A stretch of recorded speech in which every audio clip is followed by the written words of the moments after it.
সহযোগিতায় ছিল, তাদের ফ্যাসিবাদী শাসন ব্যবস্থা দীর্ঘায়িত করার জন্য তারা সব সময় তাদের অন্তর্ভুক্ত ছিল, কখনো 14 দলের নামে, কখনো 13 দলের নামে, কখনো বিভিন্ন রকমের দলের নাম, আমি নাম নেব না।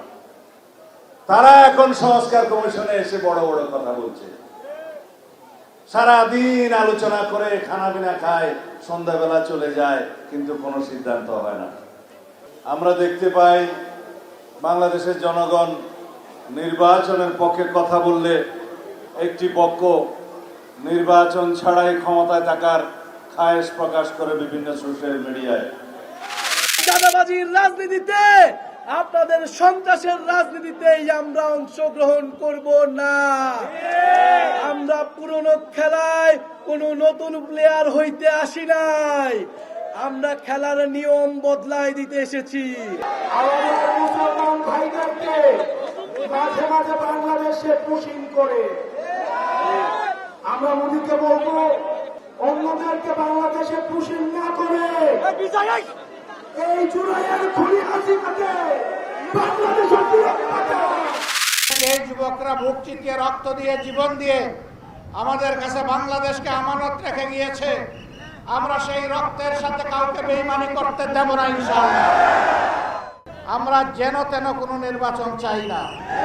বাংলাদেশে বিভিন্ন জায়গায় ইদানিং রাজনীতির নামে যে অপকর্ম আর উৎপাত আমরা লক্ষ্য করছি, আমরা সংশ্লিষ্ট দলগুলোকে বলবো সাবধান হন, নিজেদেরকে সামলান, নইলে জনগণই আপনাদেরকে সামলিয়ে দেবে ইনশাআল্লাহ।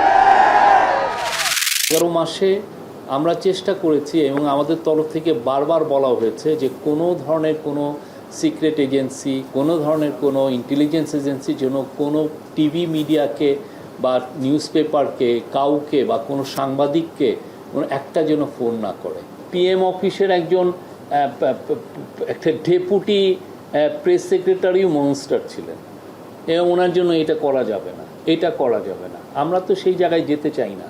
আমরা চাই বাংলাদেশে প্রেস ফ্রিডমটা ইনস্টিটিউশনালাইজ হোক। এখানে কতগুলি আইনের বিষয়ে বলা হয়েছে যে আইনগুলি অস্পষ্ট, বিধানে অস্পষ্টতা আছে, আর এই অস্পষ্টতার সুযোগে যারা এই আইন প্রয়োগ করে তারা মানুষের উপর, জনগণের উপর নিপীড়ন চালায়। যাতে তাদের উপর কেউ নিপীড়ন না করে সেজন্য নিরপেক্ষ মানুষ কিংবা তাদের প্রতিনিধিত্ব করতে পারে এমন মানুষ